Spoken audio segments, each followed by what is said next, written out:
안녕하세요. 브이북스 시청자 여러분. 저는 책을 맛있게 소개하는 책읽지라 이가희입니다. 아침 저녁으로 날씨가 굉장히 쌀쌀해졌어요. 이제 가을이 오나 싶은데요. 가을이 오면 또 책을 들고 거리로 나가야 되겠죠. 오늘은 이 가을에 딱 맞는 재미있는 책을 들고 돌아왔습니다. 네, 조승현 작가님을 모시고 시크하다 얘기를 나눠보도록 하겠습니다. 안녕하세요, 작가님. 네, 안녕하세요. 반갑습니다. 네, 늘 화면으로만 보다가 실제로 보니까 딱 든 첫 느낌은 얼굴이 되게 작으시다. 아, 그래요? 화면으로는 아마 제가 불평을 많이 하거든요. 화면이 내 얼굴을 제대로 안 보여준다 그랬더니 친구들이 다 그러더라고요. 카메라에서 보이는 얼굴이 네 진짜 얼굴이야. 아, 진짜요? 카메라는 거짓말을 하지 않아. 예, 그래서 좀 겸손해졌습니다. 화면에서는 그래도 근데 실제로 요만하시네요. 고맙습니다. 예, 그거 아셨죠, 시청자 여러분? 네. 예, 보이시는 것보다 작가요. 네, 보시고 계시는 브이북스 시청자분들께도 인사 부탁드립니다. 예, 안녕하세요. 저는 세계 방방곡곡에 있는 인문학 이야기, 여러분의 삶의 질을 향상시켜 드릴 수 있는 그런 인문학 이야기를 긁어 모아서 여러분께 이런 책이라든지 아니면 강연, 방송을 통해서 전하고 있는 인문학 작가 조승현입니다. 반갑습니다. 네, 작가님 최근에 보기 어려운데 어디 다녀오셨다고요? 예, 뭐 이제 제 신간이 이제 프랑스에 관련된 책인데요. 그렇지 않아도 뭐 책 때문에 그런 건 아닌데 우연히 프랑스에 8월 말에 갔다 왔습니다. 친구 결혼식이 있었어요. 아, 프랑스 친구가 결혼을 했나요? 예, 프랑스 친구가 이제 저랑 같이 대학을 다닐 때 저랑 항상 옆자리에 앉던 베프였고요. 네. 그 동생 같은 경우에 그 친구의 여동생이 있는데 그 여동생이 연세대에서 교환학생을 했어요. 근데 제가 이제 그 연희동에 살기 때문에요. 그 친구 뭐 맛집도 많이 소개해주고 뭐 친구들도 많이 소개해주고 그래가지고 그 동생이랑도 친한데 그 동생이 결혼을 했죠. 말이 나온 김에 잠깐 프랑스의 결혼이 어떤지 결혼식 얘기를 여쭤봐도 될까요? 프랑스는 뭐 그 기본적으로 이제 시골하고 파리는 조금 다른 것 같아요. 근데 시골 같은 경우에는 아직도 굉장히 전통적인 그 카톨릭 결혼식을 많이 하죠. 아무래도 카톨릭 국가다 보니까 전통적으로는 그래서 성당에서 결혼식을 하고요. 그 다음에 집에 다 갑니다 일단. 그래서 그 자리에서 식사를 하는 게 아니라 일단 결혼식을 한 다음에 성당에서 미사만 드린 다음에 집에 다 가요. 그 다음에 이제 7시 정도에 음식점 하나를 통째로 빌려가지고 거기서 다 만나요. 그 신랑 신부네 집으로 가는 게 아니라 자기 집에 갔다가? 네, 자기 집에 갔다가 자기 네네. 집에 가가지고 조금 이제 옷 좀 갈아입고 예, 좀 이브닝 웨어 이런 걸로 좀 우아하고 좀 이런 옷으로 갈아입고 이제 저녁에 어떤 음식점 같은 데 다 모여가지고요. 거기서 이제 먹고 마시고 놀고 새벽 2시, 3시까지 예, 그렇게 하죠. 그래서 프랑스 결혼식에 참 묘한 게 뭐냐면요. 사실 결혼한 사람은 벌써 결혼에 꼴이 났으니까 됐고 그 누구를 위한 결혼식인지 내가 조금 생각을 해보니까요. 그 친구들 아직 결혼 안 한 친구들끼리 거기서 먹고 마시고 놀고 썸 타다가 다음 타자가 생겨라. 약간 이게 포인트인 것 같아요. 네. 그래서 굉장히 이제 흥청망청 노는 분위기로 막 새벽 2, 3시까지 이제 갑니다. 너무 좋은데요? 그렇죠. 우리나라는 사실 대면 뭐 신랑 친구, 신부 친구 하다가 그냥 사실 흩어지잖아요. 기대는 하고 가잖아요. 네, 예쁘게 그러니까 결혼식 하고. 같이 예쁘게 하고 좋은 옷 입고 이제 나도 여기서 다음 커플 탄생하고 가는데 이제 분위기가 워낙 포멀하다 보니까 좀 그런 일이 안 일어나는데 프랑스는 이제 아예 저녁 시간에 늦지막지 한 7시 반에서 8시 사이에 만나서 식사 늦게 하면서 샴페인 마시고 와인 마시고 그래서 해롱해롱한 상태가 되면 한 11시부터 이제 음악을 들고 춤을 추기 시작하죠. 그럼 이제 거기 젊은 남녀들이 예쁜 옷도 입었겠다, 맛있는 거 먹었겠다, 한잔 했겠다. 그러면 거기서 이제 썸을 많이 탑니다. 혹시 이번에 가서? 저는 뭐. 그러면 보시는 분들 궁금하실 수 있을 것 같아요. 작가님이 어떻게 이렇게 프랑스를 문화를 잘 아시는지, 혹은 또 어떻게 이 시크하다 첫 문화 얘기를 담으면서 프랑스라는 나라에 대해서 다루게 됐는지 궁금하거든요. 저는 원래 이제 프랑스를 굉장히 좋아했어요. 미국에서 자라면 프랑스를 좋아하게 됩니다. 미국인들이 프랑스를 굉장히 좋아하기 때문에 뭐 악마를 프라다를 입는다 그러면 막 파리 출장 막 약간 그런 분위기가 전체적으로 있고요. 네. 또 약간 어떤 것도 있었냐면 제가 고등학교에 있을 때 이제 제가 사춘기였잖아요. 이성에 한참 관심이 많은 나이인데 네. 사실 이제 그 미국에서 좀 인기가 많으려면 운동을 잘해야 되거든요. 제가 운동이 좀 잘 못해요. 그래서 약간 지적으로 보이고 싶었어요, 대신. 지적으로 보이는 방법이 뭐가 있나 그랬더니 그 당시 이제 프랑스 뭐 여대생들이라든지 이 대학생들이 가장 약간 지적으로 보이는 남자 하면은 떠올리는 게 프랑스어를 잘하는 남자였어요. 그래서 이제 프랑스어를 배웠죠. 아, 실제로 미국 친구들이 그렇게 생각을 하나요? 예, 불어를 하면? 예, 미국 사람들은 약간 프랑스어를 할 줄 아는데 저 남자 그러면은 무지하게 지적인가 봐. 막 약간 이런 게 있거든요. 예를 들어서 커피를 시키는데 약간 아메리칸 커피보다 약간 이렇게 에스프레소 시키면은 쟤 좀 유러피언 스타일? 약간 이런 게 있어요. 미국인들 사이에. 그래서 약간 그런 거를 갖다가 그 이미지 때문에 처음에는 이제 프랑스에 관심을 가지기 시작했고요. 나중에 이제 빠져들기 시작하니까 아름다운 시도 너무 많고 좋은 소설도 많고 그래서 이제 프랑스 작가들과 사랑에 빠지게 됐고 그다음에 이제 결정적으로는 어떻게 됐냐면은 미국에서 학교를 끝냈는데 대학원을 가고 싶었어요. 근데 미국은 대학원이 어마어마하게 비쌉니다. 그러니까 기본적으로 한 학기에 중형차 한 대 정도가 들어간다고 생각하면 되거든요. 그러면 2년이면은 중형차 4대 가격이 학비로 들어가요. 그래서 좀 찾아봤어요. 검색을 하다 보니까 유럽에서는 공짜로 공부할 수 있는 나라가 많대요. 근데 그 중에 하나 이제 프랑스인 거죠. 프랑스가 대학 그 당시에 등록금이 없었어요. 외국인한테도. 자유평등 박애를 실행하는 방법 중에 하나가 프랑스인이건 외국이건 프랑스로 공부까지 하러 온 학생은 우리가 거절하지 않는다. 약간 이런 게 있었거든요. 거기다가 학생이면은 파리에 집을 얻으면은 학교에서 한 40% 정도의 월세를 갖다 환급을 해줍니다. 거기다가 레스토 이유라고 하는 굉장히 독특한 시스템이 있어서 에피타이저, 메인, 디저트가 다 나오는 식당에서 2유로 50센트에 밥을 먹을 수가 있어요, 학생은. 학생들한테 정말 되게 해자로운. 예, 근데 이제 26세가 되면 그 모든 혜택이 다 끊기긴 하는데, 만 26세니까 우리나라 나이로 28살이죠. 네. 저는 이제 생일이 좀 늦으니까 28살인데, 그때 되면 혜택이 다 끊기긴 하는데, 어쨌든, 가난한 학생으로 살기에는 가장 좋은 나라 중에 하나였어요. 그래서 과감하게 미국 생활을 접고, 프랑스로 이사를 가서, 프랑스에서 이제 한 6년 정도 생활을 하고, 이제 귀국을 하게 됐죠. 그러면 대학원을 이제 프랑스로 대학원을 간 건 아니고 이제 프랑스는 좀 독특한 학교들이 있거든요. 그랑데꼴이라고 부르는 독특한 학교들이 있는데 대학도 아니고 대학원도 아니에요. 6년짜리 학교들입니다. 그리고 어떤 굉장히 특정한 분야의 공무원들을 기르는 게 목적으로 만들어진 학교예요. 그래서 뭐 고등행정학교 뭐 이런 식으로 굉장히 묘한 이름으로 불리는데요. 고등사범학교. 제가 다닌 학교는 루브르 박물관 학교라는 곳이었어요. 그래서 원래 그곳 6년을 다 졸업을 하면요. 루브르 박물관 큐레이터가 되는 과정입니다. 근데 무시무시하긴 해요. 1년에 반씩 쳐내거든요. 1학년은 300명인데 2학년은 180명 막 이렇게. 그러면 살아남으신 거예요? 아니죠. 네. 아니고 이제 중간에 군대를 갔죠, 저는. 2년 살아남았는데 2년 살아남은 다음에 이제 영장이 나왔죠. 네, 그래서 군대를 갔죠, 저는. 한국으로. 네, 한국에서 군대를 갔죠. 네.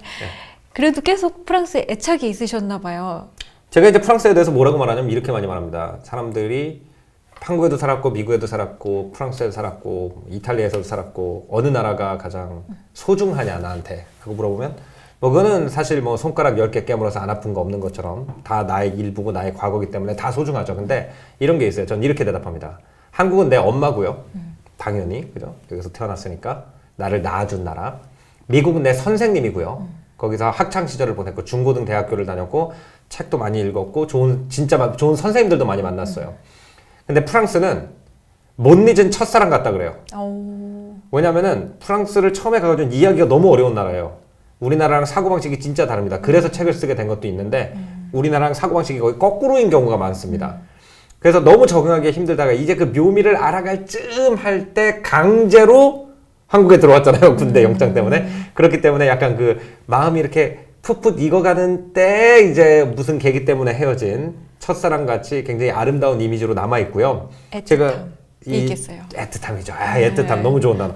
네, 그래서 이제 시카다는 책을 썼을 때도 제가 독자분들한테 한 가지 미리 말씀드리고 싶은 것은 이거는 제가 기억하는 프랑스예요. 그러니까 어떤 분은 이럴 거예요. 내가 프랑스에 살아봤는데 그렇지 않더라.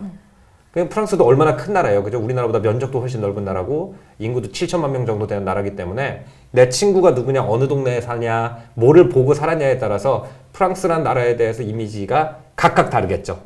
그렇기 때문에 이제 시크하다는 그 프랑스라는 나라에서 내가 사랑했던 순간들만 모아놓은 거예요. 프랑스라는 나라를, 이 큰 나라를, 많은 사람이 사는 나라를 전반적으로 다 묘사한다는 것은 불가능하고 의미도 없다고 봐요.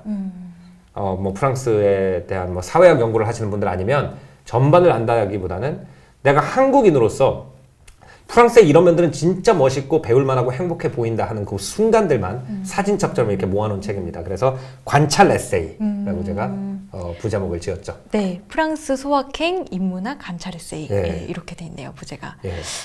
그리고 저는 제목도 궁금했어요. 제가 오늘 약간 책의 느낌에 맞춰서 시크하게 제가 또 이렇게 네. 약간 컬러를 맞춰봤거든요. 예, 시크하네요. 예. 네. 약간 가을에 약간 네. 낙엽색이기도 하고. 네. 근데 제 사실 책 이거 네. 커버하고도 좀 컬러를 갖다 맞추신 것 같아요. 네, 맞아요. 예. 그래서 사실 시크하다라는 이 제목과 이 컬러 톤도 너무 예쁘게 맞는 거예요. 그래서 근데 왜 시크하다였을까? 이게 궁금했어요. 이 시크하다는 단어가 참 재밌는 게요. 시크하다라는 단어를 프랑스어로 일레식 아니면 엘레식 이렇게 얘기하잖아요. 그러면은 우리나라처럼 차갑고 도회적이라는 뜻이 아니에요. 거기선 그냥 부유해 보인다는 뜻입니다. 그래서 예를 들어서 어떤 뭐 5성급 호텔에 대해서 얘기할 때 세턴 호텔 식 이렇게 얘기를 해요. 그죠? 시크한 호텔이다. 근데 시크하다라는 단어가 우리나라에서는 되게 좀 차가웠고 약간 자기의 의견을 굉장히 당당하게 얘기하는 이런 태도. 네. 약간 남들이 보면 살짝 재수 없을 정도로 자신감에 가득한 그런 모습을 갖다 시크하다고 그러잖아요. 네, 약간 도도한 느낌? 그 시크가 뭐냐면은 외국인이 프랑스를 바라봤을 때 느끼는 거를 우리가 시크하다고 그러는 거거든요. 그죠? 그러니까 왜 식이라는 프랑스에서는 그냥 부르주아스럽다라는 단어를 갖다가 한국인들은 자신감에 가득 차가지고 남한테 차가워 보일 정도의 도동함으로 쓰냐 하면은 한국인이 프랑스인들을 봤을 때 그렇게 보였으니까 프랑스 단어인 시크를 그런 의미로 쓰고 있는 거겠죠.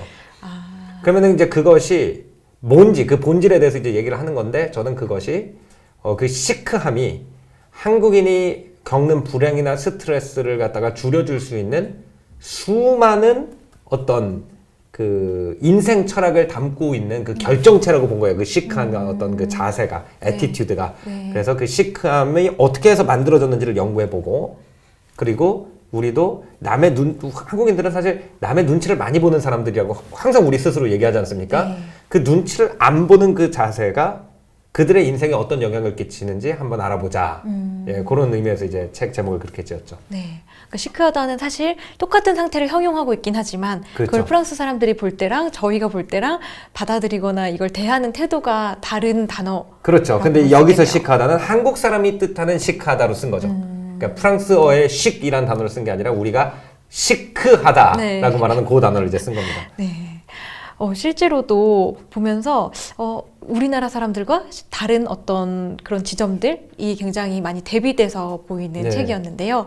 네, 우선 책 얘기에 들어가기 앞서서 작가님 오늘 같이 V 라이브 한다니까 많은 분들이 팬들이 댓글을 남겨주셨어요. 예, 예. 그래서 사전 질문으로 좀 사전 질문을 나누고 시작해 보도록 하겠습니다.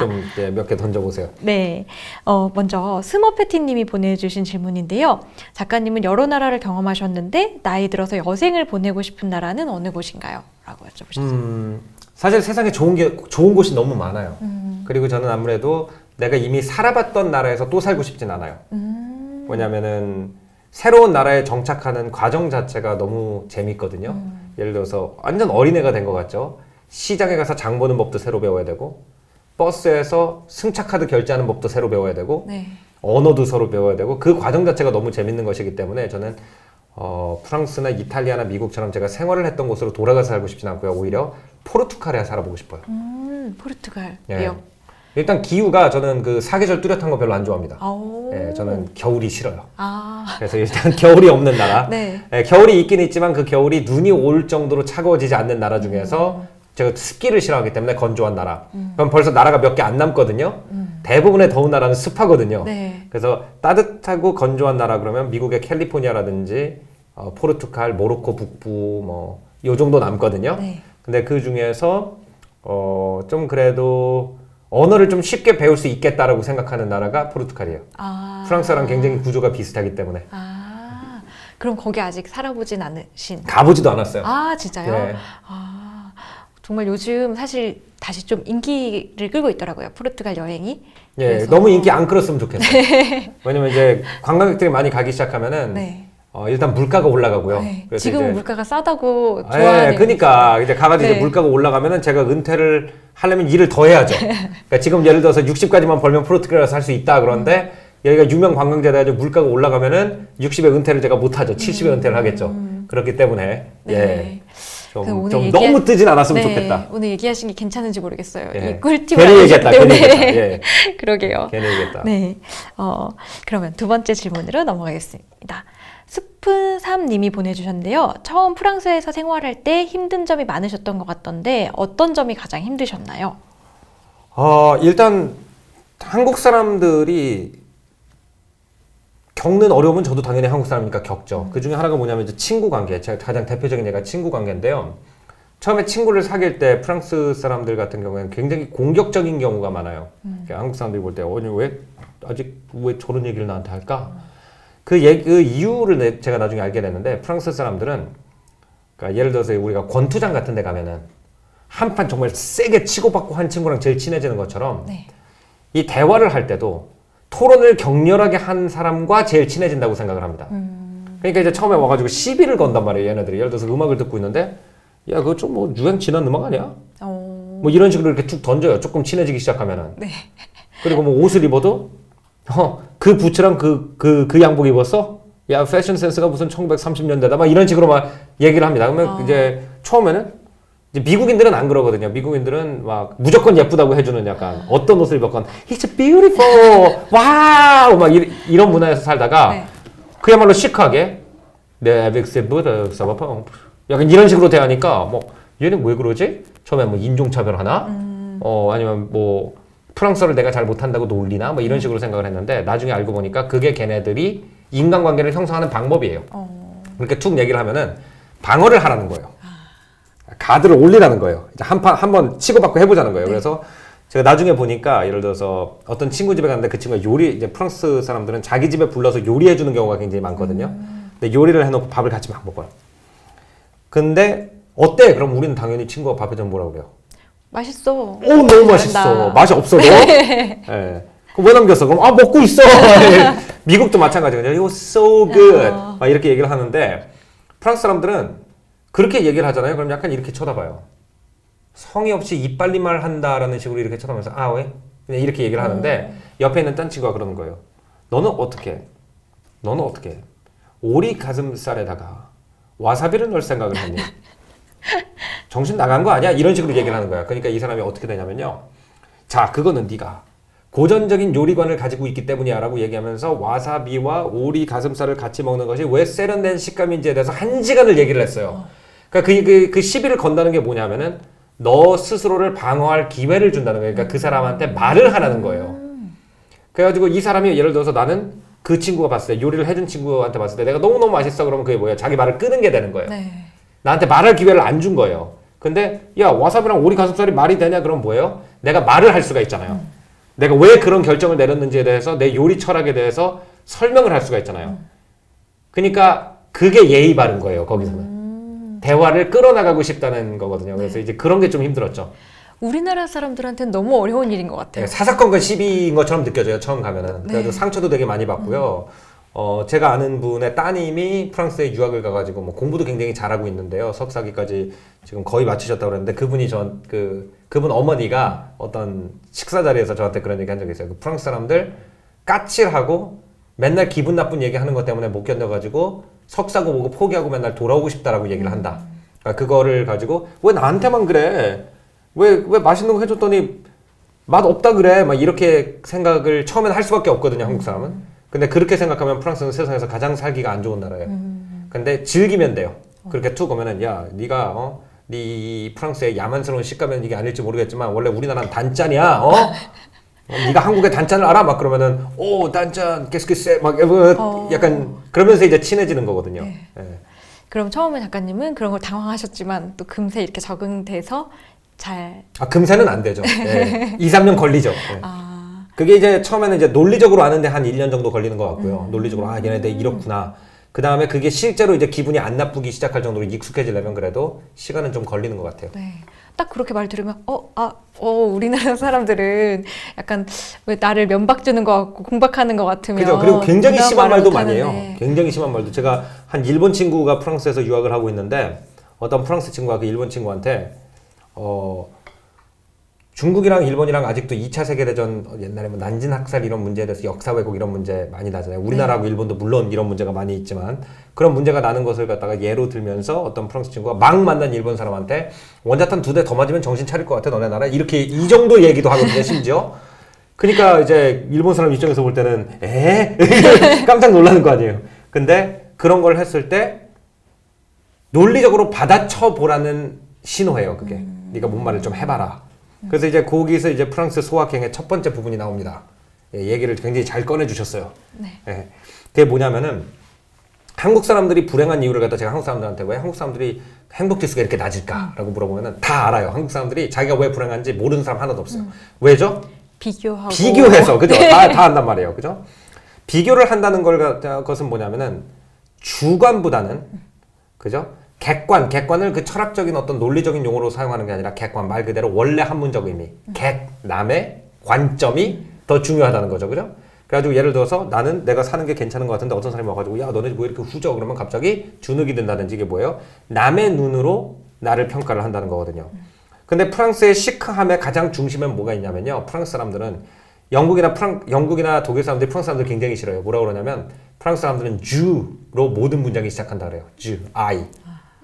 우리도 대화할 때 가장 싫어하는 사람 중에 하나가 모든 문장을 갖다 나는이라고 시작하는 사람들 싫어하잖아요. 근데 그게 프랑스 사람들이에요. 근데 프랑스 사람들은 괜찮아요. 왜냐면 모든 사람이 다 그렇기 때문에.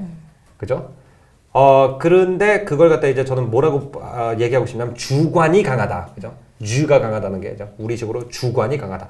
내가 세상을 어떻게 보는지가 중요하지. 딴 사람이 나를 어떻게 보는지 별로 중요하지 않다. 나는 보여지는 존재가 아니라 보는 존재다. 그게 주관이거든요. 근데 프랑스 사람들의 주관은 폭력적일 정도로 강해요. 그래가지고 뭐 예를 들어서 자기가 바게트를 먹을 때 바게트를 갖다가 찌그러뜨려서 먹지 않아야 된다고 생각을 하는 사람이 있고요. 어떤 사람은 찌그러뜨려서 말랑말랑하게 먹는 게 맞다는 생각이고 어떤 사람은 딱딱한 상태로 찢어 먹어야 된다고 생각하는 사람이 있어요. 근데 이 사람이 같이 식사를 하면서 2시간 동안 그 문제를 가지고 토론을 할 수가 있어요. 근데 2시간 동안 토론을 하면 우리나라에서 토론이라는 건 텔레비전에서 정치 토론 같은 걸 봐도 한 사람이 발언을 하고 그 다음 사람이 발언을 하고 이렇게 왔다 갔다 하죠. 근데 프랑스 정치 토론을 텔레비전을 켜잖아요. 4명의 후보가 있는데 4명이 동시에 말을 합니다. 자기 말만 하나요? 자기 말만 해요. 그 처음에는 못 알아들을 것 같죠, 사람들이. 근데 자기네들도 다 그렇기 때문에 굉장히 놀라워요. 이렇게 정치 시즌이 되면은 4명의 후보가 다 동시에 말을 하고 있는데 테이블에 앉아있는 3명의 친구가 4명의 후보의 말을 들으면서 거기에 대해서 동시에 지내도 남의 말 안 듣고 3명이 또 얘기를 하고 있는데 다 들으면서 토론을 하고 있어요. 그러니까 그 정도로 주관이 강한 사람들이기 때문에 우리가 그 모습을 보고 프랑스 사람들이 시크하다라고 얘기하는 것이고 우리 같은 경우에는 주관이 굉장히 작은 나라거든요. 작은 게 착한 거라고 배웠고 작은 게 올바르다고 배웠단 말이에요. 주관은 줄이고 남을 배려하고 네. 그런 사회에서 프랑스 사람들이 우리한테 가르쳐 줄 수 있는 가장 큰 첫 번째 레슨이 저는 그 주관이라고 생각해요. 그래서 아까 왜 프랑스 가서 힘든 점이 뭐가 있느냐 그 질문이 굉장히 적절한 질문이었다고 저는 굉장히 만족하고 있습니다. 네. 덕분에 이 제 책에 네. 중요한 관점을 끌어낼 수가 있었어요. 네. 벌써 이렇게 스무스하게 본론으로 들어가 버렸는데요. 네, 그러면 본격적으로 좀 더 책의 이야기를 나눠보도록 하겠습니다. 그 전에 다 잠깐 했는데 다 했는데 너무 네. 여러분들은 지금 V북스에서 조승현 작가님의 시크하다 이야기를 듣고 있습니다. 지금 V북스 라이브를 보시는 분들은 공유하기 버튼 눌러서 친구분들을 다 많이 더 초대해 주시면 더 재미있는 이야기를 들을 수 있습니다. 네. 계속해서 본론을 이어가 보도록 하겠습니다. 예, 이어가보죠. 예. 네, 그럼 본격적으로 프랑스의 소확행 이야기를 들어보겠는데요. 작가님 파리에서의 그 생활을 사진을 좀 준비해 주셨다고 들었어요. 예, 뭐 사진을 네, 저희 이메일로 보내드렸는데 이렇게 또 네. 패널로 또 찍으셨더라고요. 네네네. 자, 첫 번째 사진 잘 보일까요? 예, 이게 제가 파리에 살던 집이에요. 굉장히 적나라해요. 네, 적나라 하죠. 여기 뭐 네. 이제 그 다리미 판도 걸려 있고, 네. 여기. 여기 막 옷도 네, 잘 이것도 걸려 그냥 있어요. 막 벌어져 있고 그죠? 네, 여기 저 네. 책가방도 있고 네. 여기 친구랑 마시다 만 와인병 이거 굉장히 중요하죠. 프랑스 학창 시절의 꽃 네, 먹다 마시면 와인. 자 그래서 이거를 딱 보면은 자 요게 이제 프랑스에서 요 정도면은 고급 아파트일까요? 아니면 좀 싼 아파트일까요? 그냥 여기도 보이고 그냥 일반적인 진짜 방인 것 같아요. 요게 냉장고입니다. 요거. 네. 네, 굉장히 작은데요? 예, 작은 네, 냉장고 그냥 있고 그다음에 요게 다예요 보이는 게 제 침대가 바로 여기 있었어요. 원룸이에요? 예. 학생들 자취방 같은 느낌이에요. 그죠. 근데 이게 학생 자취방은 절대로 아니에요. 이게 프랑스 정부에서요. 외국에서 프랑스에 와서 활동을 하는 작가들이나 화가들을 위해서 프랑스의 최고 거주 시설 중에 하나를 굉장히 싼 가격에 빌려주는 엄청나게 호사스러운 아파트입니다. 제 친구들이 엄청 부러워했어요. 이런 아파트에 어떻게 사냐고. 아, 진짜요? 학생인데. 근데 저는 이제 책을 좀 어린 나이에 냈기 때문에 작가 활동을 인정받아가지고 여기 이제 프랑스 정부 지원을 받아서 살 수가 있었는데 최고 아파트라는 게 좀 놀라워요. 예, 굉장히 놀랍죠. 네. 그래서 이제 이 아파트 같은 경우는 일단 뭐 거의 대부분의 프랑스 아파트는 일단 에어컨이 없고요. 그 다음에 히팅이 거의 안 됩니다. 물론 우리나라처럼 엄청나게 춥고 더운 날씨가 그렇게 많지는 않지만 겨울에 뭐 한 영상 3도 정도까지 떨어지고요. 여름에는 한 32도 정도까지 올라가는데 네. 그런데 에어컨이 없고 히터가 없어요. 뭐 온돌은 아니어도 뭐 라디에이터 이런 것도 없나요? 라디에이터가 있긴 있는데요. 미지근하다 그냥 끝나요. 그리고 많은 프랑스의 집들 중에서 특히 이제 파리 중심부에 있는 집들 같은 경우에는 화장실을 두세 세대가 나눠서 쓰는 집들도 꽤 많이 있고요. 엘리베이터는 거의 상상도 할 수 없는 럭셔리고요. 엘리베이터가 있다 그래도 그 프랑스 영화 라파르트몽 같은 데 보면은 나오는 왜 이렇게 닭장 같은 데 들어가면 이렇게 ting 하고 이렇게 올라가는 그런 네. 엘리베이터밖에 없습니다. 그러니까 제가 이제 프랑스에 가지고 어떤 생각을 들었냐면 이게 무슨 선진국이야라는 생각이 가장 먼저 들었어요. 왜냐면 그때만 해도 한국 사람들이 프랑스 그러면 가지고 있는 이미지가 우리나라보다 훨씬 잘 사는 나라, 네. 훨씬 더 세련된 나라. 근데 내 아무리 잘 사는 친구의 부모님 댁을 가봐도 엘리베이터는 고사하고 그죠? 냉장고도 요만한 냉장고도 없는 집도 있고요. 뭐 애 5명 키우는 집이면 요보다 조금 큰 거 있어요. 요만한 거. 그래서 이제 우리가 선진국이라고 그러면 대체로 이제 물질적 혜택을 많이 누리는 나라일 거라고 생각하는데 네. 이게 무슨 선진국이라는 생각을 처음에 많이 했습니다. 네. 왜 이렇게 집이 후지죠? 자, 근데 제 친구들이 와가지고 이 집이 엄청 좋은 집이라는 거예요. 너무 부럽다는 거예요. 그래서 내가 뭐가 좋은 집이냐 그랬더니 이게 있어서 좋은 집이래요. 대들보가. 자, 이 대들보가요. 이 집이 굉장히 좀 묘한 역사를 가진 집입니다. 이 집이 레콜레 수도회라는 수녀님들이 살기 위해서 1600년대에 만든 집이에요. 그 다음에 1789년 프랑스 혁명 때 그 레콜레 수도원을 국가에서 압수해서 네. 나폴레옹이 야전병원으로 썼었고요. 그러니까 나폴레옹의 병사 중에서 부상을 당한 사람들이 여기서 치료를 받았고 네. 그 다음에 19세기가 돼가지고 잠깐 정신병원으로 사용된 적도 있고 그 다음에 1980년대가 넘어서 이 건물을 갖다가 국가에서 외국 작가들과 예술가들을 위한 레지던스로 개조를 합니다. 자, 그래가지고 딴 거는 다 레노베이션이 됐는데 오히려 이 대들보는요 한 번도 레노베이션 할 때 뜯은 적이 없다고 합니다. 그 얘기는 뭐냐면은 1600년대에 수녀님들이 설치했던 대들보를 갖다가 매일 밤 너는 보고 잘 수가 있다는 거예요. 그래서 이게 최고급 아파트라는 겁니다. 그러니까 고급이라는 걸 갖다가 결정하는 방식이 우리나라랑 매우 다르다는 거죠. 그러니까 이걸 어디서 볼 수 있냐면 파리 시가지가 있죠. 네. 파리 시가지가 이제 우편 번호가 75예요. 그래서 프랑스에는 75에 사냐 아니냐 뭐 약간 이런 게 있습니다. 좀 계급 같은 게 있는데 참 묘한 게 뭐냐면은 프랑스 집들이 이제 다 요러다 보니까 1960년대 70년대 프랑스에서 우리나라 사람들도 미국인들처럼 뭐 에어컨도 있고 이런 집에 살고 싶을 것이다. 그래서 프랑스 위에 있는 쌍느니라고 하는 동네에다가 아파트 단지를 지었습니다. 그게 우리나라랑 비슷한 시점이에요. 우리나라도 사대문 안이 너무 비좁으니까 강남에다 아파트 단지를 지었던 거랑 상당히 비슷한 철학과 비슷한 관념으로 93구역이라는 새로운 동네가 태어나요. 네. 우리나라는 지금 강남이 비싸죠. 부의 상징이죠. 네. 프랑스에서 93구역은 빈곤의 상징입니다. 이런 게 없기 때문에 고급이 안 되는 거예요.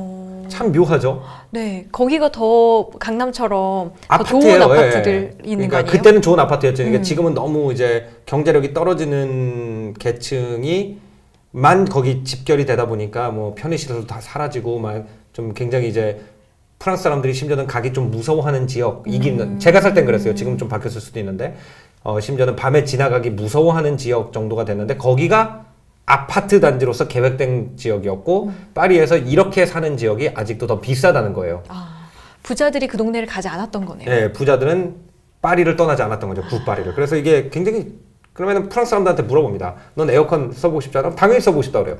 근데 에어컨을 쓴다는 편의가 파리를 떠날 정도의 매력은 없다는 거죠. 그러니까 우리나라 사람들한테는 강남이 주는 편의시설이 사대문을 떠날 정도의 매력이 있었다면 파리 사람들한테는 내가 이렇게 역사성 있는 건물에서 수백 년 동안의 프랑스의 역사를 끌어안고 살 수 있는데 이거를 갖다가 에어컨 때문에 놓을 것이냐라는 질문에 프랑스 사람들은 아니라고 대답을 한 거죠. 그래서 이런 건물에 사는 것이 부의 상징이고 아파트에 산다. 아파트 단지를 갖다 프랑스 시테라고 그러거든요. 네. 근데 힙합에 나옵니다. J'ai grandi dans les cités. 야, 나 아파트에서 자란 놈이야. 나 위험한 놈이야. 건들지 마. 약간 이런 거거든요. 아, 그러니까 그게 이제 우리나라에 제가 왜 이게 프랑스에서 우리가 좀 보면은 재밌다고 생각을 했냐면요. 관념이 우리랑 반대라서 그래요. 그러니까 우리는 약간 제 군대 같이 다니는 어떤 친구가 전역을 한 다음에 그 얼굴책에다가 이렇게 사진을 올렸는데 그 사진에 뭐라고 써놨냐면 자기가 캡션을 뭐라고 썼냐면 알아 이놈들아. 근데 우리 동네에 아파트 한 채도 없어. 그러니까 그거를 굉장히 이렇게 나는 되게 힘든 환경에서 자랐다라는 그런 이제 투로 쓴 거죠. 네. 근데 이 행복이라는 것이 아니면 성공이라는 것이 이렇게 주관적이라는 거예요. 이 정도로 객관적으로 뭐가 나은 삶이라는 거를 갖다가 얘기하기 어렵다는 거죠. 이렇게 이런 300년 된 에어컨 없는 집이 더 고급인 나라도 있다. 꼭 프랑스 사람이 옳고 우리가 너무 물질주의적이라는 얘기를 하려고 그러는 게 아니고 보기 나름이다. 주관이 중요하다. 라는 얘기를 하기 위해서 이제 그 프랑스의 거주 환경에 대한 얘기를 좀 시크하게 길게 썼습니다. 제가 살던 집뿐만 아니라 네. 뭐 좀 서민들이 사는 집, 그 다음에 중산층이 사는 집, 그리고 뭐 프랑스의 유명한 무기 회사의 법무 고문으로 있는 사람이 사는 집을 이렇게 비교를 하면서 프랑스 사람들한테 좋은 집이라는 게 도대체 뭘까? 이거를 보면은 어쨌든 우리랑 안 맞을 수도 있고 어떤 분들은 고개 끄덕끄덕하면서 그 사람들 훌륭한 생각을 가지고 있다고 생각할 수도 있는데 어쨌든 가장 중요한 거, 책을 통해서 얻을 수 있는 가장 중요한 건 뭐냐면 우리랑과는 생각이 많이 다르다는 거죠. 네.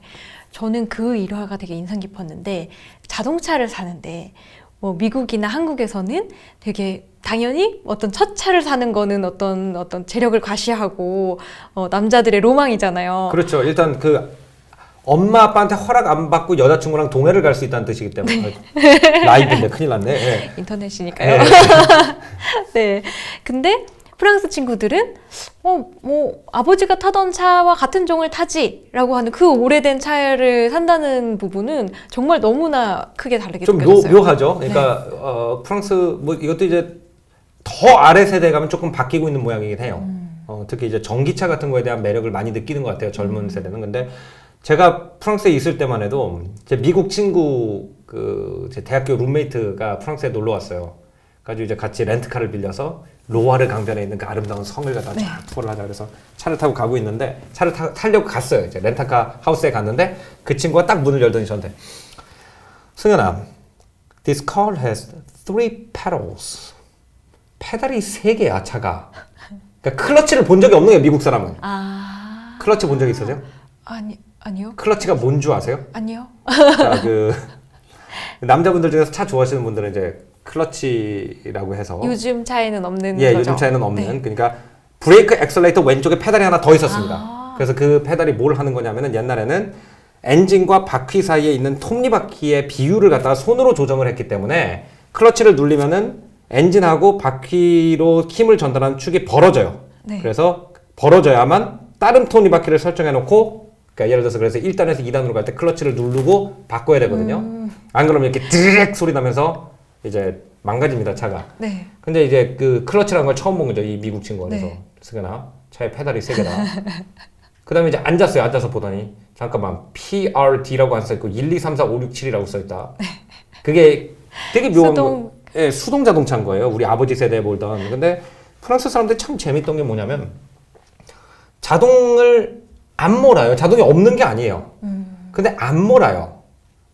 우리 세대까지만 해도 자동을 몰면은 약간 쟤는 뭐 범퍼카 몰고 다니는데 약간 이런 게 있었어요. 왜 그런지 제가 물어봤어요. 왜 수동을 안 몰려고 그러냐. 자동을 안 몰려고 그러냐. 그러니까 이 사람이 뭐라고 그러냐면은 자동을 몰면 오른팔을 자르고 운전하는 것 같대요. 근데 가만히 생각해보니까 이게 굉장히 프랑스 사람들이 인생을 사는 방식이랑 맞다고 생각을 했어요. 왜냐하면 프랑스 사람들이 인생을 살 때 주가 중요하다고 했잖아요. 나.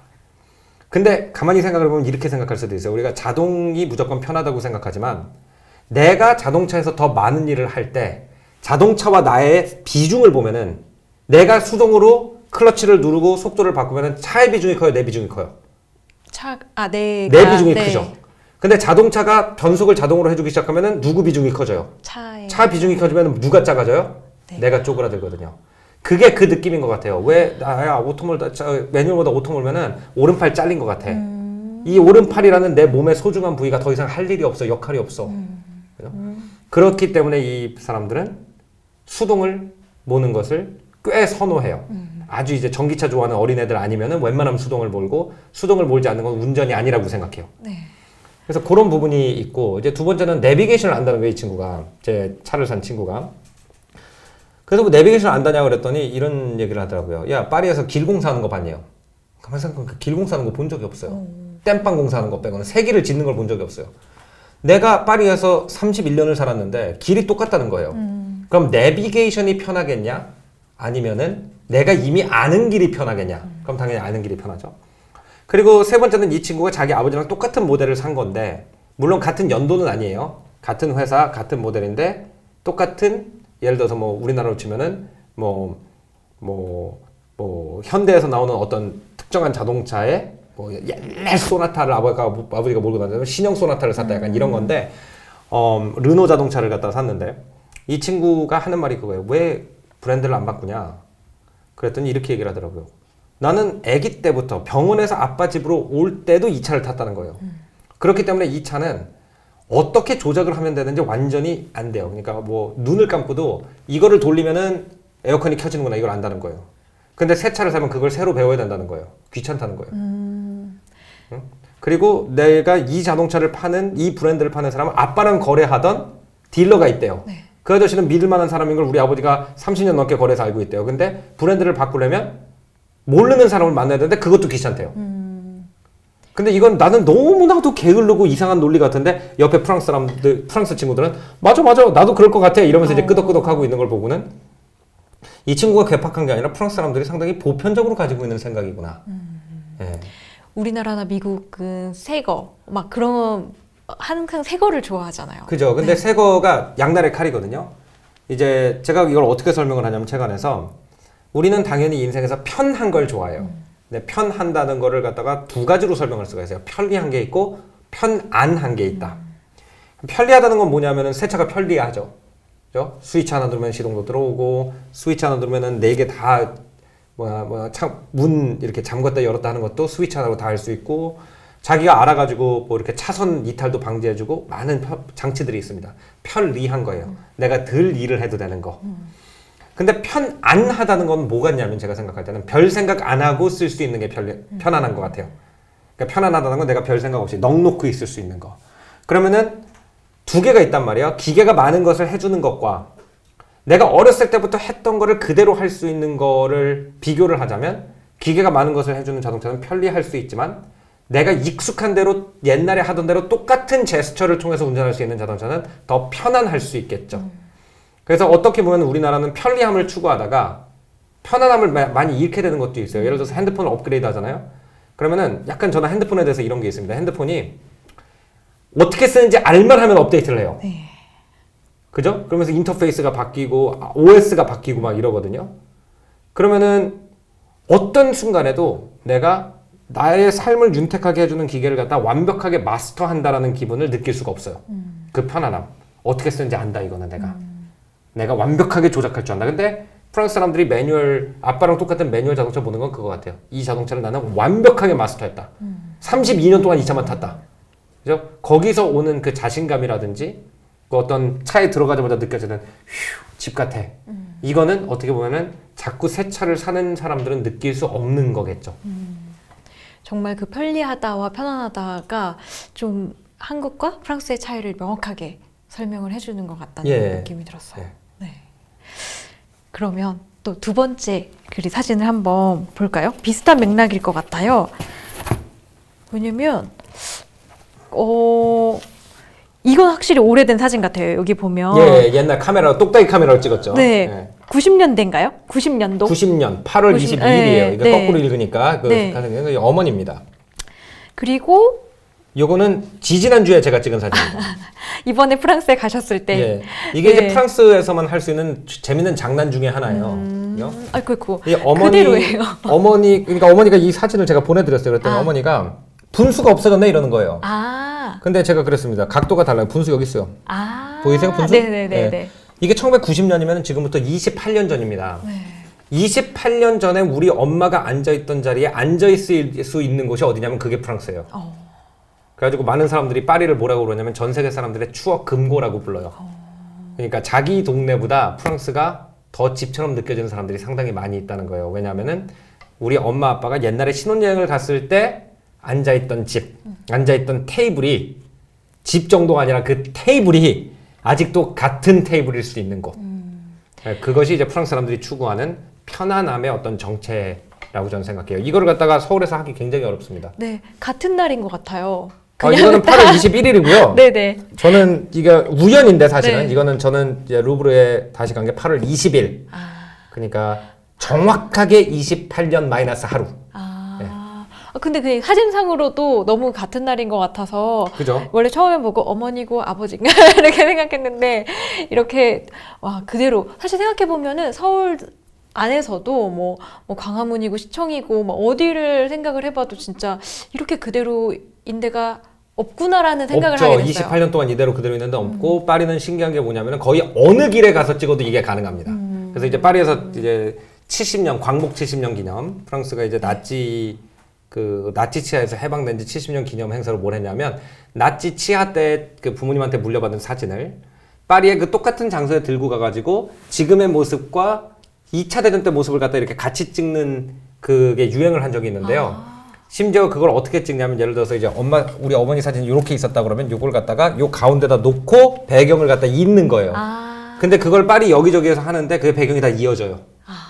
그러니까 1945년에 찍은 사진이랑 지금 사진이랑 연결을 해가지고 새로 사진을 찍을 수 있을 정도로 변화가 없는 곳이 이제 프랑스인 거죠. 징하게 그대로네요. 예. 근데 이걸 싫어하는 프랑스 젊은이들도 많아요. 그런 분들은 이제 뭘 좋아하냐? 케이팝을 굉장히 좋아하십니다. 네, 케이팝의 약간 그 세련된 현대적임과 막 그 드라이 아이스 나오고 레이저 나오고 막 머리를 갖다 핑크색으로 염색하고 막 이런 것들 막 번쩍번쩍한 옷 입고 그래서 프랑스의 케이팝 팬들이 굉장히 많거든요. 그 이유 중에 하나가 이제 저처럼 좀 클래식하고 좀 조용하고 안정되고 변화 없는 걸 좋아하는 사람은 프랑스가 굉장히 좋은데 막 변화무쌍하고 다이나믹한 걸 좋아하는 청년들 입장에서는 또 한국 문화가 굉장히 많은 매력을 가졌죠. 작가님은 어떠세요? 그게 맞으세요? 막 이렇게 사실은 변화 없고 저는 왔다 갔다 하면서 살기 때문에 뭐 고를 필요가 없죠. 예. 근데 그냥 언제 가도 보는 푸근함이 있을 것 같아요. 그렇죠. 여기 어떤 게 있냐면은 제가 1990년에 어머니랑 같이 갔습니다. 그때 그 솔보르 대학 뒤에 있는 레네 데카르트라고 하는 데카르트 그 철학자 이름을 딴 음식점에서 밥을 먹었고요. 그 다음에 1999년 10년 후죠. 그때 고등학교를 졸업하고 미국에서 같이 공부했던 친구들하고 같이 배낭여행을 갔을 때 같은 집에서 같은 메뉴를 먹었고요. 그 다음에 2005년에 제가 프랑스에 마침내 유학을 갔을 때 그때 파리에 도착하자마자 그 집에서 첫 점심을 먹었어요. 근데 지금은 이름이 바뀌었더라고요. 예, 프랑스도 이제 천천히 변하긴 하지만 변하긴 변화이기 때문에 지금은 그 레스토랑 이름이 바뀌었는데 어쨌든 거의 뭐 20년 간격을 두고 같은 집에서 같은 테이블에서 3번 식사를 할 수 있는 곳 이런 곳이 사실 저는 프랑스 사람들은 불편하다고 생각할 수도 있지만 세계에 하나 정도 있다는 게 너무 감사했어요. 세상에 저런 도시가 하나도 있다. 변하지 않는 도시가. 오랜만에 가도 그 집이 그대로 있으면 네. 마음이 너무 따뜻해질 것 같아요. 그 예를 들어서 상해 같은 데는요. 제가 상해 갈 때마다 지도를 새로 사야 되거든요. 근데 파리는 5년 만에 처음 가거나 10년 만에 처음 가도 확실한 건 뭐냐면 지도는 안 사도 된다는 거예요. 길이 똑같을 거기 때문에. 음식점 이름 한두 개는 바뀌었을 수 있겠지만 길은 똑같기 때문에. 네. 지금 뭐 서울에는 엄청 빨리 없어지고 음식점 대신 찾기도 우리나라는 어려운데. 내비게이션이 정확해요. 우리 네이버에 있으니까. 내비게이션 우리나라 거. 진짜 너무 재미있는 사진이고 되게 오래도록 추억에 남을 것 같은 사진이었던 것 같아요. 제가 어머니 이렇게 해가지고 어머니한테 보내드렸거든요. 어머니도 와 그리고 그때 기억이 다시 나셨을 것 같아요. 그 다음 사진 한번 볼게요. 이거는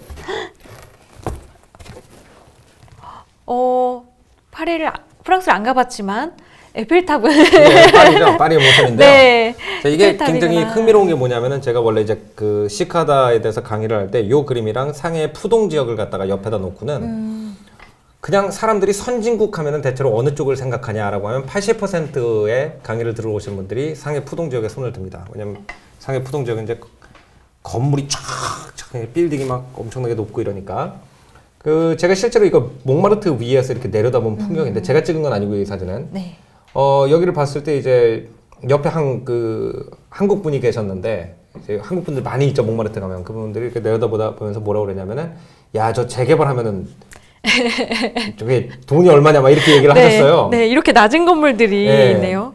근데 이제 여기 보면 고층 건물이 하나 있습니다. 이 건물인데요. 이게 투어 몽팔나스라는 건물입니다. 몽팔나스 타워인데 우리 식으로 읽으면 이 몽팔나스 타워가 처음 지어졌을 때 두 가지 문제가 있었어요. 첫 번째는 파리 사람들이 정말 보기 싫다. 저거 흉물이다. 딴 건물이랑 비례가 맞지 않는다. 이거 프랑스 사람들의 사고방식 굉장히 많이 보여주죠. 다른 건물이랑 기본적인 미적 비율이 맞아야 되는데 안 맞는다. 지 혼자 이렇게 기니까 안 맞는다는 거예요. 그래서 흉물이다. 네. 그리고 두 번째는 뭐가 있었냐면 이것도 굉장히 프랑스적인 생각인데 인생의 가장 중요한 것 중에 하나가 뭐예요? 햇빛 쬐는 거죠. 근데 지가 뭐라고? 혼자 그림자를 갖다가 전 동네에 다 들여가지고 딴 사람이 햇빛을 쬐 권리를 뺏어가느냐.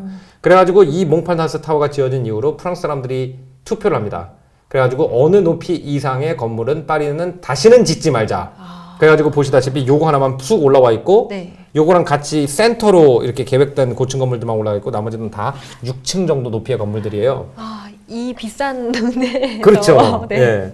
그래서 집값이 엄청나게 비싸거든요. 어마어마해요. 파리 집값은 한국도 집값이 비싸지만 파리 집값은 정말 상상을 초월하는데 자 여기 보면은 근데 이제 고층 건물들이 필요하긴 하단 말이에요. 네. 프랑스에 그래가지고 여기다가 공식 지구를 하나 만들었어요. 고층 건물은 다 여기다 지어라. 네. 이거 라 데팡스라는 지역인데 네. 이거가 보기가 싫단 말이죠. 네. 그래가지고 중간에 보면은 그린벨트가 있습니다. 여기 서 있으면은 잘 안 보이겠네요. 그렇죠. 여기 요 나무만 안에 보이죠. 여기는 건물이 낮으니까 그리고 네네. 여기 나무가 상당히 오래된 큰 나무들이어가지고 여기 보면 여기서 이렇게 길을 내려다 보면은 나무만 보이지 이 건물들은 잘 안 보입니다. 사실 여기는 강남 같고 그쵸. 우리는 강남대로의 그 모습을 되게 약간 자랑스러워하는 게 있잖아요. 그렇죠. 근데 완전히 흉물이다. 예, 약간 뭐 아니 다 흉물은 아니에요. 여기는 이제 저 실험적이라고 생각을 하는데 이건 어쨌든 흉물이라고 생각을 했거든요. 그래서 파리 안에 지을 건 아니다 이렇게 생각을 한 거예요. 파리 밖에다 지어라. 근데 재밌는 건 뭐냐면 우리 같으면 이제 여기가 이제 집값이 많이 오를 것 같은데 집값이 비싸긴 합니다. 근데 사는 사람이 거의 없어요. 그래서 저기는 이제 퇴근 시간 지나고 나가지고 데팡스에 가면은 진짜 아무도 없어요. 그러니까 저거는 이제 고층 건물은 일하기 좋은 건물이고 이제 뭐 친구들이랑 술 한잔 하거나 아니면은 딴 자기 삶을 살 때는 다시 고속기차를 타고 와서 이 공간에서 이제 삶을 사는 거죠. 정말 너무 신기한 것 같아요. 이렇게 서울이면은 사실 에펠탑이 있고 이러면은 파리에서도 되게 고층 건물이 많을 것 같은데. 그죠? 여기가 네, 여기가 이제 프랑스에서 제일 비싼 동네거든요. 근데 안 올려요. 네. 사뭇 뭔가 약간 이런 달동네? 재개발 안 된 그런 진짜 우리나라로 치면 네, 그렇죠. 그런 동네를 예. 보는 것 같은. 그렇죠. 이런 거가 이제 프랑스 사람들이 뭘 중요시하는지를 보여주는 건데 예를 들어서 햇빛을 쬐 권리 같은 걸 갖다가 필사적으로 지켜내는 사람들. 그러니까 어떻게 보면은 아까 말씀하셨잖아요. 모시 중한디. 모시 중한디라고 얘기를 했을 때 예를 들어서 경제권이 중요하다라고 했으면 재개발을 하도록 해줘야겠죠. 근데 프랑스 사람들은 그거보다 뭐를 중요하다고 얘기하냐면은 건물 사이에 비례가 맞아가지고 미각을 해치지 않는 것이 중요하고 그 다음에 남이 창문 열었을 때 남의 햇빛 가리면 안 된다. 모시 중한디에서 그게 중요하다고 대답할 수 있는 사람들이라서 묘한 사람들인 거예요. 네. 그래가지고 프랑스 사람들은 호불호가 명확하게 갈립니다. 정말 프랑스를 싫어하는 분들이 있고 프랑스를 정말 좋아하는 분들도 있지만 괜찮아라고 말하는 분들은 별로 없어요. 워낙 독특하기 때문에 사고하는 방식이. 네. 땅값보다 중요한 또 중요한 게 네. 건물 사이에 비례다. 네. 우리나라로 생각하면은 정말 너무 차이가 크다라는 네, 그러니까 생각이 들어요. 그래서 프랑스가 재밌는 거예요. 프랑스를 얘기를 하면은 한국 사람이 우리의 행복, 우리의 불행, 우리의 삶의 방식에 대해서 많은 생각을 하게 해주는 게 제가 아까 처음에 말씀드린 것처럼 한국의 사고방식을 갖다가 거꾸로 뒤집어 놓은 것 같은 느낌이 굉장히 강합니다. 네. 아, 정말 그래서 책을 보다 보면 아, 정말 다르구나. 어떻게 많이 이렇게 다르죠. 네, 네. 다를까. 그 마지막 사진 하나 볼까요? 네. 그럼 시간이 다 돼가니까. 네. 이거는 저희 이제 음식점에서 찍은 사진인데요. 네. 이제 묘한데 사실 이제 스트레스의 원인이 될 수도 있지만 행복의 요인이 될 수 있는 거. 사실 우리의 행복을 가장 많이 결정짓는 거 두 가지는 경제적인 부분하고 가족이에요, 사실 그죠? 근데 여기 보면 이제 두 커플이 식사를 하고 있고 여기 두 집 아이가 이렇게 앉아 있지 않습니까? 네, 너무 귀여워요. 네. 근데 이 아이들이 굉장히 이렇게 얌전하게 잘 앉아 있죠 보면. 네. 이제 프랑스 아이들의 얌전함에 대해서는 미국인들이 굉장히 신기해하죠. 그래서 뭐 미국에서도 뭐 프랑스 엄마처럼 미국 분이 쓴 책이죠. 이런 네. 책도 이제 나오고 그랬는데. 네. 요만한 애들이 굉장히 이제 잘 앉아 있습니다. 그래서 엄마 아빠는 우리나라는 약간 이렇게 앉아 있으면은 아이가 중심이 되잖아요. 네. 그래서 애가 예를 들어서 엄마가 애들 관심사에 맞춰서 얘기를 해주죠. 애가 지금 뭐 재밌는 만화를 보고 있다 그러면 뭐 봐? 재밌어? 막 이렇게 해주는데 그런 거 전혀 없습니다. 이 커플 넷이 앉아가지고 자기네끼리 정치 철학 뭐 어른들 좋아하는 얘기 하고 있어요. 애들한테 전혀 관심이 없어요. 지루해서 못 견딜 텐데. 근데 1시간 반을 이 자세로 앉아 있어요, 애들이. 그러다가 여기 이 남자애가 1시간 반 동안 엄마가 관심을 안 주니까 포크를 이렇게 던졌어요. 나 좀 쳐다보라 이거지. 근데 그 엄마가 갑자기 딱 돌더니 이러는 거예요. 화도 내지 않고요. 뭔가 짜증을 내는 것도 아니고 그냥 굉장히 침착하게 이렇게 얘기합니다. 얘야, 엄마 지금 아빠랑 데이트 중이야. 응? 그냥 이렇게 얘기를 해요. 엄마랑 아빠랑 데이트를 했기 때문에 너가 태어났어. 응? 응? 어른한테 그리고 말하지. 나중에 네가 여자친구랑 있을 때 엄마가 옆에서 포크를 던지면 어떨 건지 잠깐 생각해봐. 그리고 정 심심하면은 여기 이제 조그만 시골 동네이기 때문에 다 서로 알거든요. 네. 아주머니가 일손 필요하실 수도 있으니까 아줌마나 좀 도와드려. 오케이? 그리고 그냥 둘이 다시 이게 이렇게 커플끼리 얘기를 합니다. 어른끼리. 얘가 한 30분 동안 더 앉아있다 이제 지루해서 더 이상 못 참겠나 봐요. 그러더니 진짜 음식점 안에 들어가지고 뭐 도와드릴 거 있나요? 하고 여쭤보더니 이 아이가 이제 나중에 우리 테이블 물하고 빵을 다 담당했어요. 서빙을. 네. 그래가지고 이제 그러더니 이제 나중에 엄마 아빠가 갈 때가 됐는데 얘가 이제 뭔가 자기 역할이 있는 거에 즐거움을 알게 된 거예요. 그래가지고 계속 막 이렇게 여러 테이블 막 손님 받으면서 빈 테이블 안내하고 이러냐고 엄마가 불러도 이제 안 가려고 그러더라고요. 이게 이제 프랑스 사람들이 아까 말씀하셨던 대로 아이가 되게 강하잖아요. 그래서 엄마와 아이 사이에서도 나를 갖다가 줘버리면 안 된다. 그러니까 아이도 나에 나가 있고 엄마도 나에 나가 있는데 이게 우리가 돼버리면 안 된다. 이게 우리랑 굉장히 달라요. 한국 사람들이랑. 네, 저희는 보통 뭐 만약에 아이가 그러면 빨리 간다든지, 그렇죠. 아이가 뭐 먼저라든지, 네. 네 그렇게 행동하는데 부부 관계도 마찬가지예요. 그러니까 예를 들어서 결혼을 한 커플들 같은 경우에도 이제 프랑스인이랑 결혼한 한국 제 친구들이 사실 결혼 생활을 그렇게 순조롭게 하는 경우는 별로 없어요. 부부싸움 엄청 많이 해요. 근데 그 중에 하나가 뭐냐면 우리가 안 되기 때문에 그래요. 그러니까 한국인은 우리가 돼야 진정한 부부라고 생각을 하는데 프랑스 사람은 계속 나예요. 그러니까 어떻게 되냐면 예를 들어서 여름 휴가가 있는데 프랑스 남편이 와가지고 나 내 친구들이랑 그리스 간다. 이렇게 얘기를 해요.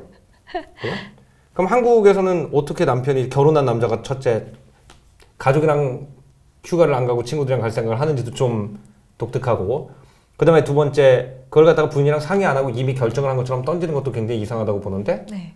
그냥 그 사람은 자기가 친구랑 가는 거는 자기와 친구 사이의 일이기 때문에 부인이 관여할 일이 크게 아닌 거죠. 그럼 부인은 뭐라고? 그래 이렇게 하나요? 그래가지고 그러니까 그래는 이제 허락을 해줄 때 그래라고 하는 건데 그게 아니라 며칠부터 며칠까지 캘린더에다 적어놔. 약간 이런 거 있죠. 내일 아니다. 예, 이런 거가 이제 프랑스인들끼리는 상당히 자유로운데 그렇게 자연스러운데 한국인이 결혼을 한 경우에는 굉장히 힘들어하는 경우도 있죠. 이게 프랑스 남자들 굉장히 낭만적이거든요. 낭만적이어가지고 막 식사 막 이렇게 촛불 켜놓고 하고 막 막 말도 굉장히 이렇게 감미롭게 하고 그래서 결혼을 한 경우가 꽤 있습니다. 한국 여성들이. 근데 이제 나중에 이런 부분 때문에 굉장히 많이 싸우죠.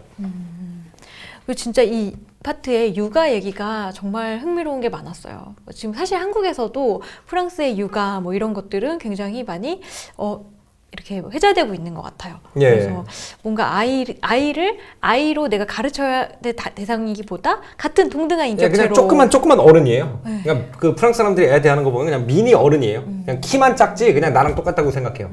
예, 그래서 의견을 물어보고 결정을 하고 네. 예를 들어서 또 신기한 게 뭐냐면 우리나라 엄마들은 애 안 먹으면 밥 안 먹으면 따라다니면서 떠먹여주기도 하고 아니면 메뉴를 아예 바꿔버리거든요. 네. 애 입맛에 맞게. 근데 프랑스 엄마들은 어떠냐면 그냥 식사를 차려요. 애 자리가 있어요. 근데 애가 안 와요. 그럼 식사 포기한 거예요. 그 대신에 이제 11시에 배고프다 그러면 밥을 안 주죠. 근데 그것도 제가 봤거든요. 제 친구 중에 한 명이 애 키우고 있는데 와가지고 이제 막 애가 식사 시간 아닌데 밥 달라고 그러니까 갑자기 나랑 얘기하고 있다가 잠깐만 그러더니 나한테 잠깐만 그러더니 애한테 엄마도 사람이야. 식사를 준비하려고 그러면 엄마가 엄마 스케줄에서 1시간 정도를 빼야 돼. 그리고 엄마가 가족 모두의 식사를 준비하기 때문에 점심에 한번 저녁에 한번 이미 빼둔 시간이 있고 나머지는 보다시피 한국에서 멀리서 온 친구랑 지금 얘기하는 시간이지. 근데 너는 무슨 권리로 네가 제대로 된 시간에 밥을 안 먹어놓고는 엄마 시간을 1시간 더 뺏을 권리가 있다고 생각하니? 라고 얘기하니까 얘가 아무 말도 못하고 가더라고요. 그러니까 그런 것들이 제가 봤을 때는 처음에는 좀 이렇게 붕 얻어맞은 것처럼 야 얘한테 저렇게 해도 돼? 근데 그 아이가 지금 이제 가보니까 이제 고등학교 졸업했거든요. 똑바로 잘 자랐어요. 예, 요번에 제가 프랑스 가보니까 걔가 이제 고등학교 졸업해가지고 그 그랑데골 들어가려고 그 입시 준비하고 있는데 잘 자랐더라고요. 그렇게 커도. 큰 문제가 없더라고요. 결국은 모든 중심에 나가 있는 것 같다는 예, 생각이 들어요. 그게 이제 그래서 이제 제목이 시크하다. 예. 네. 좀 더 나를 소중하게 생각하고 또 나 위주로 행동하니까 행복할 수 있지 예, 않나. 너무 프랑스 사람만큼은 하지 마시고. 예, 프랑스는 사실 프랑스 사람들이 한국 와가지고 우리나라 사람들이 예를 들어서 뭐 누구 자동차가 망가지면 일부러 빵빵거리면서 창문 열고 저기 깜빡이 안 들어와요 이런 거 해주는 거 보면은 프랑스 사람들은 또 굉장히 감동받아요. 근데 제가 생각할 때는 서로한테 배울 게 많은 것 같아요. 한국 사람들은 프랑스 사람들 한국 사람들 보면서 저렇게 조금씩만 배려를 해줘도 굉장히 좋은 일들이 많이 일어나는구나 이런 걸 좀 배울 수가 있는 것 같고, 그죠? 뭐 할머니 계시면 좀 자리 일어나 준다든지 이런 거는 좀 제가 볼 때는 프랑스 사람들이 한국 사람한테 되려 좀 배울 면이 있는 것 같고, 우리는 이제 어떻게 보면은 그렇게 남한테 신경을 써주는 건 전 아름답다고 생각을 하는데 그게 아니라 남이 안 쳐다보고 있는데도 마치 쳐다보는 것만큼 내 주관보다는 남이 뭐라고 할까를 먼저 생각하는 그런 부분에 있어서는 프랑스 사람들한테 배울 게 많다고 생각을 했습니다. 그래서 프랑스 사람들의 소확행 관찰 에세이라고 그랬는데 프랑스 사람들의 소확행의 원천이 무엇이냐라고 하면은 자기, 라틴어로 이고라고 하는 거 있죠. 네. 미국에서는 이고가 크다 그러면 욕이잖아요. 네. 그래서 미국 사람들이 프랑스 사람들 싫어하거든요. 이고가 너무 커가지고. 근데 우리나라 사람들은 그 이고가 조금 더 커도 되지 않을까라는 생각이 이제 쓴 책이. 네, 저도 약간 리트머스 시험지 같다라는 생각을 했어요. 이 대비돼서 보다 보니까 한국 사람들이 리트머스 시험지. 네, 약간 색깔도 그렇고 그래서 한국 사람들은 더 어떤 성향을 갖고 있는지 그리고 어떤 면이 더 있으면 여유를 가지면 더 행복을 좀 더 찾을 수 있을지 그런 부분을 좀 느낄 수 있었던 것 같아요. 네, 고맙습니다. 네, 이 와중에 저희가 거의 1시간이 흘렀어요, 작가님. 그래서 많은 얘기를 나눴는데 또 1만 명이 돌파했다고 해요. 아, 진짜요? 네네네. 와우. 정말 지금 많은 네. 분들이 함께 시청해 주시고 있는데요. 그러다 보니까 저희 많이 얘기를 나누다 보니까 질문들을 많이 못 받았던 것 같습니다. 그래서 이제 좀 마무리로 이렇게나 많이 못했어요. 얘기를 나누다 보니까 그래서 오늘 좀 얘기를 들으면서 정말 나를 중심으로 나답게 사는 것이 무엇인가 뭐 이런 것들을 좀 생각해 볼 수 있었던 시간이었던 것 같습니다. 네, 이 브이라이브에 나오면 꼭 단골로 드리는 질문이 그거 있더라고요. 예. 네. 굉장히 부담되는 거. 조승현에게 책이란? 네. 저한테 책이란 내가 감히 만나볼 수도 없는 사람들과 토론을 할 수 있는 기회라고 생각해요. 그러니까 책이 이제 동영상과 다른 건 뭐냐면 그 브이라이브 보시는 거 계시는 분들도 쭉 보면서 지나가면 끝나거든요. 근데 책은 딱 책을 읽다가 딱 닫고 내려놓고는 뭔 말도 안 되는 소리야 이걸 할 수가 있어요. 덤빌 수가 있다는 거예요, 작가한테. 그 덤비는 과정에서 내 생각이 뭔지를 조금 더 잘 알아낼 수 있는 것 같아요. 책을 읽는 것은 싸움이기 때문에 독서는 멋있다. 전 그렇게 생각합니다. 네, 저도 작가님하고 얘기할 때랑 또 읽으면서 이런 부분들도 생기고. 예, 많이 그랬으면 좋겠어요. 네. 책을 읽으면서 야 이렇게 사는 거 뭐 조승현 씨는 이게 멋있는 삶이라고 얘기하자면 나는 아닌 것 같아. 이런 생각을 많이 해주셨으면 좋겠어요. 그게 전 진짜 독서라고 생각해요. 그냥 이렇게 쭉 읽고는 끄덕끄덕 와 이게 아니고 프랑스 사람들 이래 이게 아니라 이거 나한테는 안 맞는데 이럴 때 이게 진짜 이 내용이 자기게 되는 것 같습니다. 네, 확실히 좀 프랑스 사람들의 생각을 들어보면서 나와의 어떤 뭐 차이점이나 뭐 나는 어떤 삶을 선택하겠다거나 뭐 그런 생각을 해볼 수 있는 책인 것 같아요. 네. 네. 작가님 이제 앞으로의 계획은 어떻게 계속 되실까요? 책을 써야죠, 작가인데요. 네. 작가는 뭐 한 책이 있고 이제 그 다음 책이 있는 거죠. 그러니까 뭐 앞으로의 계획이 뭐 작가라는 작가가 뭐 다른 사업을 하는 것도 아니고, 그죠? 작가로서 이제 저는 계속 더 나은 책을 써 나가고 싶고, 그러니까 이제 한 책 끝났으니까 이제 한 1년 정도 또 공부를 하고, 그다음에 이제 다음 책이 뭐가 될지 그때 이제 결정이 날 것 같습니다. 네. 당분간은 뭐 북토크나 이런 데를 통해서 작가님에게 더 시크하다 얘기를 더 들을 수 있을까요? 뭐 강연도 벌써 한 3번 했고요. 예, 시크하다 주제로 이제 좀 이제 행복이라는 것이 요즘 하도다 보니까요.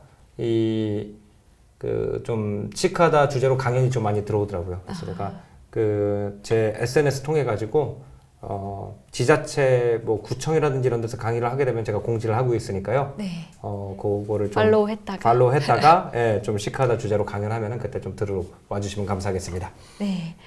사실 오늘 정말 많은 이야기를 했거든요. 너무 재밌게 시간이 흘러가가지고 굉장히 나누지 못한 아쉬운 얘기들도 많은데요. 마지막으로 독자분들께 이제 시크하다가 어떤 책인지 네, 좀 말씀을 부탁드립니다. 예, 제가 생각할 때 불행해지는 가장 큰 이유는 비슷한 생각을 하는 사람들끼리만 모여있으면 불행해진다고 저는 생각해요. 비슷한 생각을 하는 사람들끼리 모여있으면 비교를 하게 됩니다. 제가 항상 이렇게 얘기하거든요. 오두막이 좋다고 하는 사람과 자기는 조상 대대로 살아왔던 초가집이 좋다고 하는 사람과 아파트를 좋아하는 사람은 서로 누구 집이 더 좋은지 비교를 할 수가 없어요. 다 같이 아파트에 살 때 평수를 가지고 비교를 할 수가 있는 거거든요. 그렇기 때문에 그 사소한 것에서 상처받고 아파하는 것에서 벗어날 수 있는 가장 좋은 방법은 프랑스의 인류학자인 클로드 레비 스트라우스가 말한 동떨어진 시선을 가지는 것이다라고 생각해요. 그러니까 남의 눈으로 보자는 거예요, 한번. 얼마나 그게 시시한 건지, 얼마나 다 비슷해 보이는지 남이 보면은. 그런 동떨어진 시선을 제공해주기 위해서 한국인과 굉장히 다른 가치관, 어떻게 보면은 한국인이 가장 이해하기 힘든 가치관을 가지고 살아가고 있는 사람들인 프랑스인들이 무엇을 행복이라고 여기는지를 통해서 꼭 그들을 따라하자는 것이 아니고 우리한테 행복이 뭔지를 갖다가 다시 볼 수 있는 기회를 주는 그런 책으로 시크하다를 이번에 출간하게 됐고요. 독자 여러분의 많은 사랑 바랍니다. 감사합니다. 네. 저도 시크하다를 보면서 전 굉장히 오늘 또 작가님과 얘기를 나누면서 마음이 충만해지고 나 자신 행복에 대해서 좀 더 생각해 볼 시간을 갖게 된 것 같습니다. 작가님 오늘 정말 감사합니다. 네, 감사합니다. 네. 저희는 이만 V북스에서는 물러가고요. 지금까지 시청해주신 V북스 시청자 여러분 정말 감사합니다. 감사합니다. 네, 감사합니다.